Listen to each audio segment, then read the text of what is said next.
আসসালামু আলাইকুম প্রিয় দর্শক, অন্য মঞ্চের আলাপচারিতায় আপনাদের সকলকে আমন্ত্রণ জানাই। ভারত নাকি বাংলাদেশ আক্রমণের জন্য তৈরি, সীমান্তে যুদ্ধ প্রস্তুতি শেষ করেছে ভারত। নির্বাচনে সহিংসতা হলে এবং জামাত জোটের জেতার পরিস্থিতি এলে ভারত নাকি হামলা করবে। এই থিওরি পাকা করার উদ্দেশ্যে প্রচার চলছে নির্বাচনে বাংলাদেশ নিরাপত্তা বাহিনীগুলো, বিশেষ করে সেনাবাহিনীর মধ্যে সাজো সাজো রব যে উঠেছে।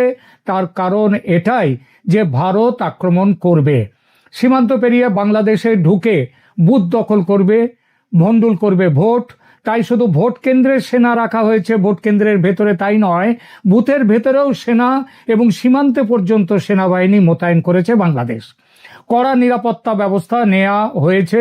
সোশ্যাল মিডিয়ার খবরে বলছে সীমান্তেও বিজিবি ছাড়া সেনা মোতায়েন হয়েছে। উপলক্ষ নির্বাচন বটে, তবে আসল কারণ ভারতীয় সেনার মদতে ও প্রত্যক্ষ অংশগ্রহণে ভারতে আশ্রয় নেয়া বিপুল সংখ্যক আওয়ামী লীগ সমর্থকরা নাকি এই সুযোগে বাংলাদেশে প্রবেশ করে গৃহযুদ্ধ শুরু করে দেবে, দেশ দখল করে নেবে। এসব খবরের কতটুকু সত্যি, কতটুকু জল্পনা, কেন এই নতুন করে ভারত বিরোধী প্রচার, এই নিয়ে এখনকার প্রতিবেদন। প্রথমে মূল কথাগুলো পরিষ্কার করে নিই, তারপর রাজনৈতিক নিরাপত্তার প্রেক্ষাপট আর ভারতের বাংলাদেশ আক্রমণের ও গৃহযুদ্ধের জল্পনা কেন, এই নিয়ে আলোচনা করব। বুথের ভেতরে সেনা, এই তথ্যটা কতটা সত্যি?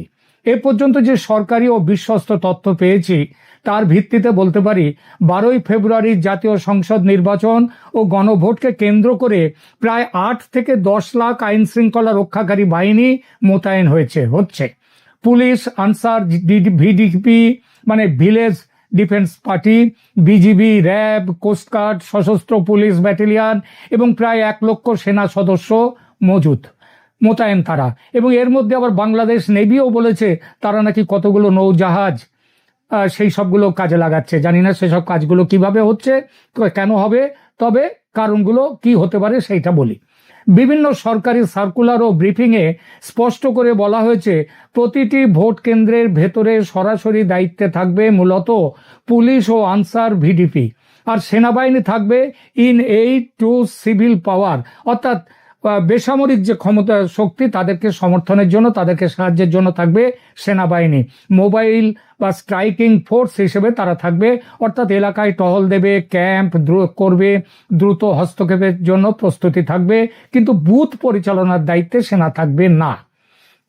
স্বরাষ্ট্র মন্ত্রণালয়ের নির্দেশনায় বলা হয়েছে প্রতিটি সাধারণ ভোট কেন্দ্রে, মনে রাখবেন ভোট কেন্দ্র আর ভোট কক্ষ এক নয়, ভোট কেন্দ্র, একটি ভোট কেন্দ্রে একাধিক ভোট কক্ষ বা বুথ থাকে।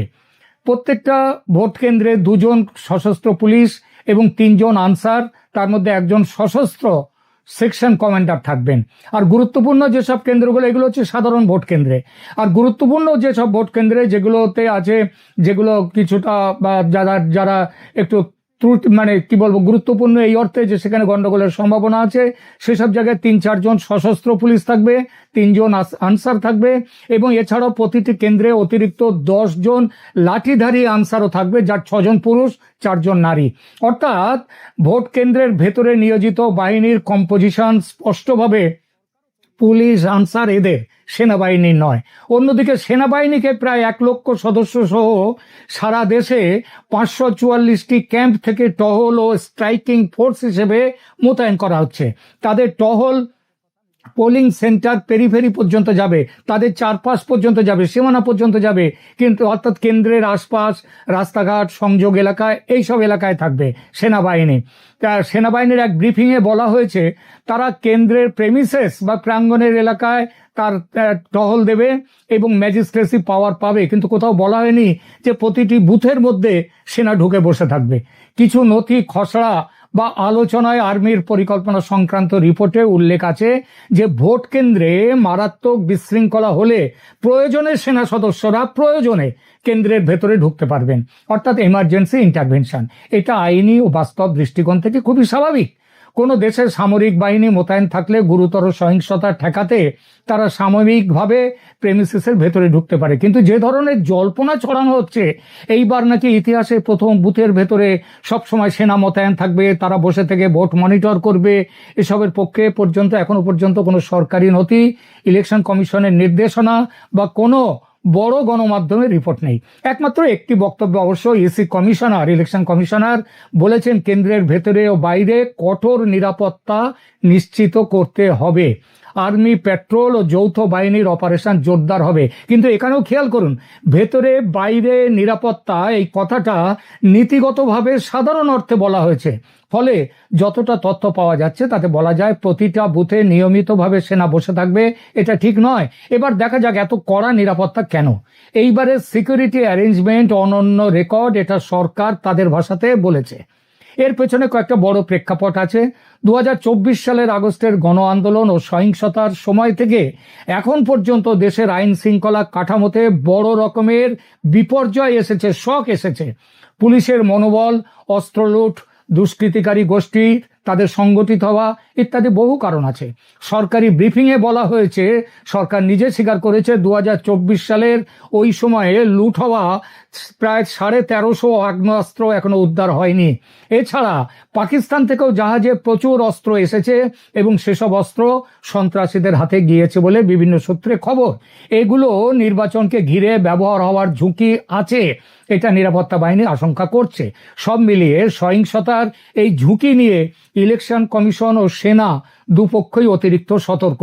এই প্রেক্ষিতে 50-এর বেশি ভোট কেন্দ্রকে ঝুঁকিপূর্ণ দেওয়া হয়েছে। পুলিশ জানিয়েছে প্রায় 43,000 কেন্দ্রে 24,000 বুথ হচ্ছে হাই বা মডারেট রিস্কের। এর প্রতিক্রিয়ায় 90% কেন্দ্রে সিসিটিভি বসেছে, অনেক জায়গায় পুলিশকে বডি ক্যামেরা দেওয়া হয়েছে, স্ট্রাইকিং টিম, মোবাইল টিম এসব রাখা হচ্ছে। সব মিলিয়ে ভোট কেন্দ্রকে একেবারে যেন সামরিকীকরণ করার একটা, মানে যেন মিলিটারির, আর্মির দখলে নেওয়ার মতো যেন একটা শক্ত প্রবণতা আছে, কিন্তু এর ভেতরের ম্যানেজমেন্ট এখনো ফর্মালি বেসামরিক বাহিনীর হাতে। প্রথমেই বাংলাদেশের মানুষ যারা আছেন আপনাদের সবাইকে অভিনন্দন যে আপনারা 17 বছর পরে স্বৈরশাসন থেকে মানে আপনার মুক্ত হয়ে এই 17 বছরের মধ্যে আপনার একটা নির্বাচনে আপনার গণতান্ত্রিক অধিকার বা প্র্যাকটিস বা রাইটস সেটা আপনি আপনার প্রয়োগ করতে যাচ্ছেন। আমরা আশা করি আপনারা যোগ্য, সৎ এবং যোগ্য প্রার্থীকে আপনার মূল্যবান ভোট দিয়ে আপনি জয়যুক্ত করবেন, যেন আগামীর বাংলাদেশ একটি সুশাসনের বাংলাদেশে প্রতিষ্ঠিত হয় এবং সুশাসন প্রতিষ্ঠা হয়, সবার অধিকার প্রতিষ্ঠা হয় সেই জায়গাতে। এবং প্রবাসীদের উদ্দেশ্যে আরো একটি বার্তা, বিশেষ বার্তা এখানে, সেটা হচ্ছে যে আপনার প্রবাস জীবন কিভাবে হবে। আপনি কি সুন্দর, নিরাপদ এবং শান্তিময় প্রবাস জীবন চান, তাহলে যোগ্য সৎ প্রার্থীকে ভোট দিন এবং হা ভোটকে জয়যুক্ত করুন। কারণ হা সুশাসন নিশ্চিত করবে আগামীর বাংলাদেশে। হা মানে হচ্ছে আপনার মানে মুক্ত জীবন বাংলাদেশের, আপনার মালিকানা প্রতিষ্ঠা না, মানে দাসত্ব, দুর্বৃত্তায়িত রাজনৈতিক ব্যবস্থার মধ্যে আপনি আপনার সন্তানকে ফেলে দেওয়ার প্রক্রিয়া। তারপরে যে মেসেজটা সেটা হলো যে এই নির্বাচনে যারা বানচাল করতে, আমরা সহিংসতার খবর পাচ্ছি, বিভিন্ন ধরনের অনিয়মের খবর পাচ্ছি, যারা এই কাজটি করতে যাচ্ছেন দুই পক্ষকে বলছি বি কেয়ারফুল, বিকজ মনে রাখবেন এই নির্বাচন being watched very closely by the US government এবং ইউনাইটেড নেশনস এন্ড EU, বিশেষ করে আমেরিকান গভর্নমেন্ট। তারা এই নির্বাচন চায় বাংলাদেশের মানুষ তাদের অবাধে তাদের মানে ভোট দিয়ে আপনার তাদের জনপ্রতিনিধিকে তারা নির্বাচন করবেন। তারা সব ধরনের সহযোগিতা করে যাচ্ছেন এই কারণে।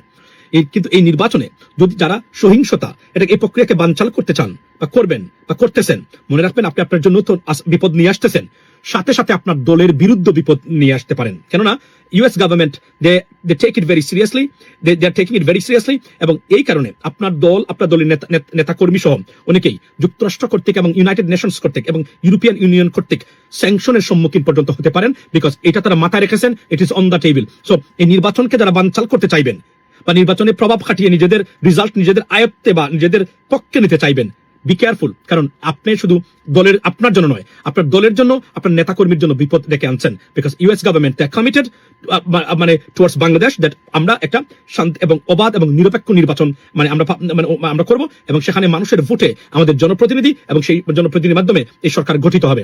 এটা বাধাগ্রস্ত করাকে যুক্তরাষ্ট্র খুব সিরিয়াসলি নিচ্ছে আবার। এবং আপনি আবার বলছি, বিপদ ডেকে আনবেন আপনার, যদি আপনি এই সহিংসতা বা শেখ হাসিনার স্টাইলের কোন ধরনের প্রক্রিয়ায় যারা যেখানে আইন শৃঙ্খলা বাহিনী থেকে শুরু করে রাজনৈতিক দলের নেতা কর্মী সহ সবাই যারাই যুক্ত থাকবেন, বিপদ ডেকে আনছেন। বিকজ খুব ক্লোজলি ইন্টারন্যাশনাল বডিজ, অর্গানাইজেশনস এবং কান্ট্রিজ এবং পার্টিকুলারলি ইউনাইটেড নেশনস এবং বিশেষ করে ইউনাইটেড স্টেটস খুব ক্লোজলি মনিটর করতেছে। সো বি কেয়ারফুল, নিজের জন্য বিপদ ডেকে আনবেন না, আপনার দলের জন্য বিপদ ডেকে আনবেন না। মনে রাখবেন, আওয়ামী লীগ বিহীন এই নির্বাচনকে সবচেয়ে বড় স্বীকৃতি দিয়েছে ইউএস গভর্নমেন্ট। এই ট্রেড ডিল তার সব সুস্পষ্ট প্রমাণ। সুতরাং আওয়ামী লীগ থাকলো কি থাকলো না, এটা যুক্তরাষ্ট্রের মাথা ব্যথার কোনো কারণই নেই। তারা এটাকে মানে কোনোভাবেই তারা মানে মানে মানে আপনার এই গুণে আনতেছে না। এটার প্রমাণ এই যে ট্রেড ডিল থেকে শুরু করে বাংলাদেশকে যে সুবিধা দেওয়া সবকিছু মানে এটা সুস্পষ্টভাবে মানে প্রতীয়মান হয়।